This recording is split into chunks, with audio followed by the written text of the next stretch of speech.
Morning everyone, welcome to Learner Academy Education Classes. आज हम आपके लिए लाए हैं ट्रेंडिंग टॉपिक बाय सिद्धांत पाठक।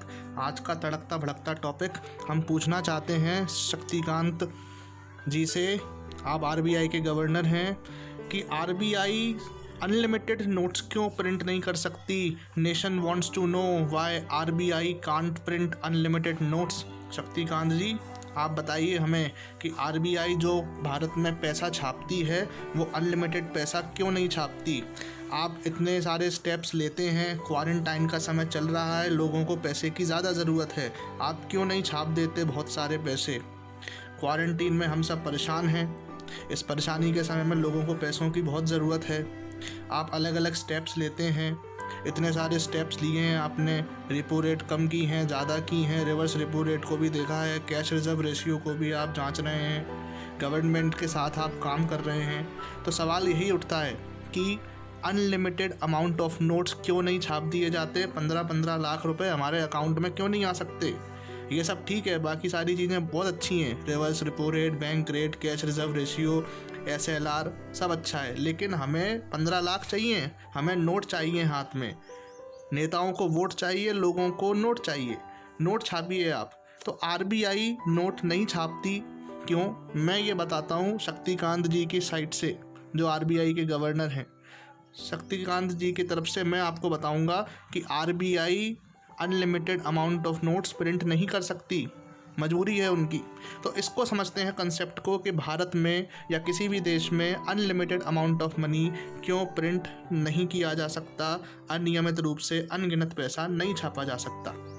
तो आप इसको समझिए कि मान लीजिए देश में 100 लोग हैं,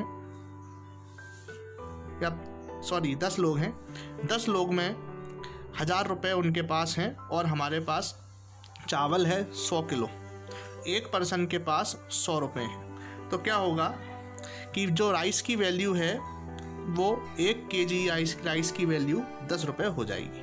अब 1 किलो चावल आपको मिलेगा 10 रुपये में और हर व्यक्ति चावल खरीद पाएगा।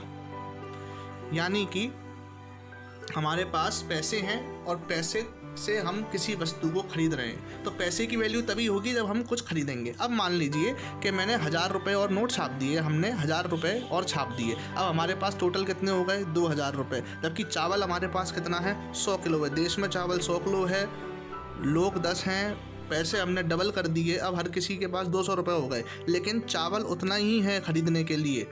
तो क्या होगा कि चावल जो पहले 10 रुपये किलो का जो वैल्यू था उसकी वैल्यू हो गई 20 रुपये। मतलब महंगाई हो गई, दुगनी हो गई महंगाई। जैसे ही आपने पैसे दुगने छाप दिए, आपके पास महंगाई भी डबल हो गई। तो पैसे अगर ज़्यादा छपेंगे तो महंगाई भी बढ़ेगी। क्यों? क्योंकि जो मटेरियल आप खरीद रहे हैं पैसे से वो उतना ही है। यदि हम इसके बाद चावल की उपज बढ़ा दें, अब मान लीजिए हमने मटेरियल बढ़ा दिया, चावल की उपज बढ़ा दी और हमने उसको 400 किलो कर दिया चावल का, तो चावल की जो प्राइस है 400 किलो और ले आए हम, 100 किलो हमारे पास पहले से ही था, तो इस तरह से 500 किलो हमारे पास हो जाएगा। अब उस तरीके से देखिए 400 किलो हो जाएगा। 400 किलो के बाद में हम क्या करेंगे, अब हमारे पास 2000 रुपये। जब हम 400 किलो खरीदेंगे तो हमारी जो वैल्यू हो जाएगी वो 5 रुपये का हमें चावल मिलेगा। मतलब जैसे ही हमने चावल की मात्रा बढ़ाई, महंगाई कम हो गई, और हमने जैसे ही पैसे छापना ज़्यादा चालू कर दिए, महंगाई बढ़ गई। तो जब हम ये कह रहे हैं कि मार्केट में जब पैसा ज़्यादा आता है तो मार्केट में महंगाई बढ़ती है, जिसको हम कहते हैं इन्फ्लेशन, मुद्रास्फीति जिससे कहा जाता है। इन्फ्लेशन यानी कि सीधा सीधा महंगाई। जो चीज़ कल 100 रुपये की मिल रही थी आज 120 या 130 की मिल रही है, इसे महंगाई कहते हैं। अब देखिए, increase in the liquidity of money in market leads to inflation. यही जो मैं कह रहा हूँ कि अगर आप पैसा बढ़ा देंगे मार्केट में तो मार्केट में महंगाई बढ़ेगी, अगर कमोडिटी का वैल्यू नहीं बढ़ता है तो देखिए पैसे के बदले कोई वस्तु मिले तभी उसकी वैल्यू होती है, वरना आप नोट लेके घूमते रहिए। जिम्बाब्वे और वेनेजुएला ने बहुत सारे नोट छाप दिए थे, 1-1 करोड़ के नोट छापे थे उन्होंने, लेकिन 2-2, 4-4 करोड़ रुपए में उनको 2 किलो सब्जी मिला करती थी। ये स्थिति उनकी बन गई थी। इसलिए रुपए की वैल्यू तभी है जब आप वस्तु खरीद पाएँ, और वस्तुओं की जो वैल्यू है वो रुपए में मेजर की जाती है। हर कॉमोडिटी की वैल्यू है। जब आप मार्केट जाते हैं, आप ये सारी चीज़ें खरीदते हैं, चाहे वो घर के काम की चीज़ें हों या फिर खाने की चीज़ें हों या कॉस्मेटिक्स हों, जो भी हों, ऑयल हो, आपके घर में काम आने वाली चीज़ें हों, खाने की सामग्री हो, कुछ बेचने का मटेरियल हो या गोल्ड हो, जो भी हो,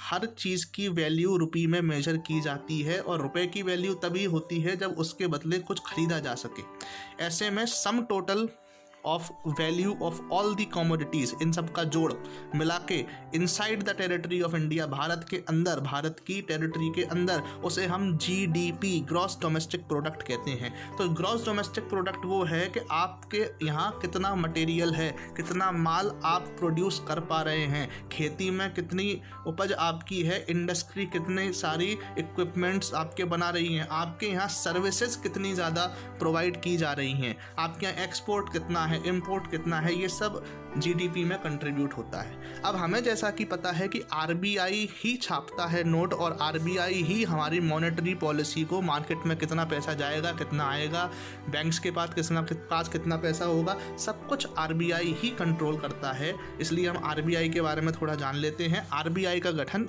1935 में हुआ था, जब RBI एक्ट 1934 आया।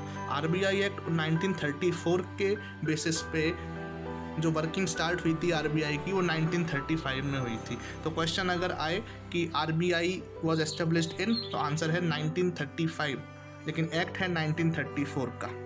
आपको बता दें कि जो नोट छपते हैं उसका अधिकार RBI को है। सेक्शन 22 जो है एक्ट ऑफ 1934 का, वो प्रिंट करने का जो राइट है, नोट्स को प्रिंट करने का राइट, वो RBI को देता है। आपको ये भी बता दें कि RBI 10,000 तक का नोट छाप सकती है और नोट छापने का अधिकार RBI को ही है। अभी 2000 तक का चलता है, 10,000 तक का नोट भी छापा जा सकता है अगर ज़रूरत पड़े तो, ये ध्यान रखें। लेकिन RBI 1 रुपये का नोट नहीं छापता है। 1 रुपये का नोट गवर्नमेंट ऑफ इंडिया छापती है। आप ध्यान से देख लीजिएगा, 1 रुपये के नोट पे फाइनेंस सेक्रेटरी के साइन होते हैं, जबकि बाकी नोटों पे RBI के गवर्नर के साइन होते हैं। आगे बढ़ते हैं। इंडियन कॉइनेज एक्ट 1906 के अनुसार और बाद में कॉइनेज एक्ट 2011 के अनुसार कॉइन्स को मिंट करने का अधिकार गवर्नमेंट ऑफ इंडिया पे है। जितने भी कॉइन्स हैं वो सब गवर्नमेंट ऑफ इंडिया मिंट करता है। कॉइन्स गवर्नमेंट ऑफ इंडिया बनाता है, RBI कॉइन्स नहीं बनाती, नोट्स RBI बनाती है, और 1 रुपये का नोट भी गवर्नमेंट ऑफ इंडिया बनाती है। ध्यान रखें, RBI जो मनी प्रिंट करता है वो ये प्रोजेक्शंस देखता है, उसके पास डाटा होता है रीजनल ऑफिसेस का कि GDP ग्रोथ कितनी होने वाली है, मतलब हमारी फ्यूचर में अगले 1 साल में 2 साल में GDP कितनी बढ़ने वाली है। उसी के हिसाब से नए नोट मार्केट के लिए छापे जाते हैं या RBI उन्हें छापता है, डिपेंडिंग की GDP की फंक्शनिंग क्या है। तो GDP अगर बढ़ रही है तो ज़्यादा नोट छप सकते हैं, और GDP की ग्रोथ अगर कम हुई तो नोटों के छपने में कमी आ सकती है। आपको बता दें कि RBI इंडिया का सेंट्रल बैंक है, इसे बैंक ऑफ बैंक्स भी कहते हैं। ये सारे के सारे प्राइवेट बैंक्स हों या पब्लिक बैंक्स हों, सबको कंट्रोल RBI करता है।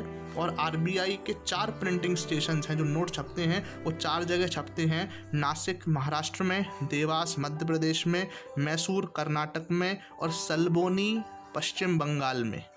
आपको ये भी बता दें कि 500 और 2000 के नोट जो अभी छपे थे 2017 में, वो मैसूर में प्रिंट हुए थे। डीमोनेटाइजेशन 2016 में नवंबर में हुआ था। उसके बाद 500 और 2000 के नोट्स 2017 में छपे थे। आपको ये भी बता दें कि RBI के पास स्वर्ण और फॉरेन करेंसी है, यानी कि विदेशी मुद्रा है, मतलब RBI के पास गोल्ड है। RBI के पास गोल्ड के साथ में डॉलर भी रखे हुए हैं, जिनको हम फॉरेन करेंसी कहते हैं। US डॉलर हैं उनके पास और गोल्ड भी, दोनों चीज़ें हैं। हम आपको बता दें कि RBI के पास लेटेस्ट जो डेटा है उसके हिसाब से 612.6 टन गोल्ड है। इसकी वैल्यू US डॉलर में नापी जाती है। अब यहाँ RBI जब करेंसी प्रिंट करता है, जैसे आपको चाहिए कि RBI का नोट छाप दे, तो उसे गोल्ड के बदले छापनी पड़ती है। मतलब कि जितना गोल्ड आरबीआई के पास है वो उसके लिमिट के अंदर ही पैसा छाप सकता है, उससे लिमिट के आगे पैसा नहीं छाप सकता। और अगर पूरा पैसा गोल्ड के बदले छाप देगा आरबीआई तो उसके पास सोना नहीं बचेगा, मतलब फिर वो फ्यूचर में प्रिंट कैसे करेगा। भारतीय रुपया अगर मजबूत होता है तो आरबीआई के पास रखे हुए गोल्ड की वैल्यू बढ़ जाती है। उस गोल्ड की वैल्यू तब बढ़ेगी जब रुपया मजबूत होगा, और रुपया मार्केट से मजबूत होता है, यानी कि अगर भारत का एक्सपोर्ट बढ़ जाए, भारत का निर्यात अगर बढ़ता है और इम्पोर्ट भारत का कम होता है, जो हम चाइना से कम करने की कह रहे हैं, भारत में स्वदेशी होना चाहिए। स्वदेशी मतलब आपकी ज़रूरत की चीज़ें आपके देश में मिल जाएं, जिससे आप इम्पोर्ट कम करें, और भारत में अलग अलग चीज़ों का उत्पादन इतना ज़्यादा हो कि हम दूसरे देशों को उन वस्तुओं को बेचें। उससे हमारे रुपए की डॉलर के मुकाबले वैल्यू मजबूत होगी और हमारी जीडीपी ग्रोथ भी बढ़ेगी और हमारे पास पैसा ज़्यादा भी आएगा। अगर ऐसा होता है तो आरबीआई भी आपके लिए पैसा ज़्यादा छाप पाएगा। तो आरबीआई अपने आप पैसा अनलिमिटेड नहीं छाप सकता है, लिमिट में छाप सकता है, डिपेंडिंग ऑन कि उसके पास गोल्ड कितना है और फॉरेन एक्सचेंज रिजर्व कितना है। ध्यान रखें, अगर हम महंगाई को कंट्रोल कर लेते हैं डिमांड और सप्लाई के थ्रू, अगर महंगाई को कम कर लेते हैं तो हमारे पास पैसा ज़्यादा बचेगा, और यदि भारत में प्रोडक्शन ज़्यादा होता है तो हमारे पास पैसा बहुत रहेगा।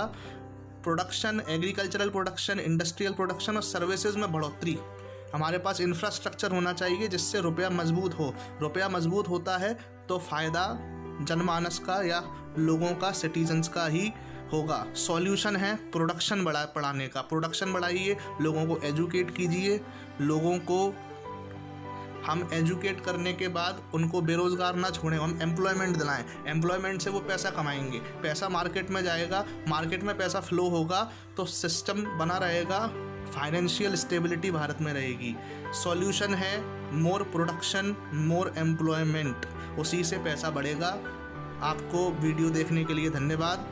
चैनल को लाइक करें, कमेंट करें, शेयर करें, सब्सक्राइब करें। जय हिंद।